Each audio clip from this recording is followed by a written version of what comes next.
Soalan permudahkan ungkapan algebra. Apabila soalan itu dia meminta kita untuk permudahkan, kita kena faham satu benda. Maksud permudahkan adalah kita kena mengumpulkan sebutan serupa. Jika kita lihat soalan, penyebut pecahan tersebut tidak mempunyai faktor sepunya, maka apa yang kita perlu buat adalah kita samakan penyebut yang bawah. Cikgu salin balik soalan. Okey, step yang pertama kita perlu buat adalah samakan penyebut bawah. Macam mana kita nak samakan penyebut bawah sedangkan penyebut bawah yang pertama 3, yang kedua adalah 2C. Maka yang bawah ini 3 ni kita didarabkan dengan 2C, yang sebelah kanan didarabkan dengan 3. Maknanya ke bawah didarabkan dengan 2C, maka yang atas pun kita darabkan dengan 2C. Jika bawah didarabkan dengan 3, maka yang atas pun didarabkan dengan 3.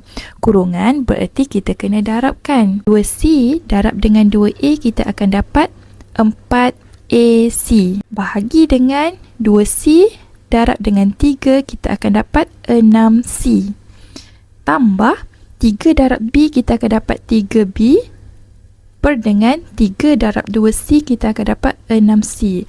Maka inilah tujuan utama kita, untuk kita samakan penyebut yang bawah. Setelah penyebut yang bawah sama, maka kita boleh gabungkan sahaja. Okay, gabungkan yang bawah jadi 4AC tambah 3B bahagikan dengan 6C.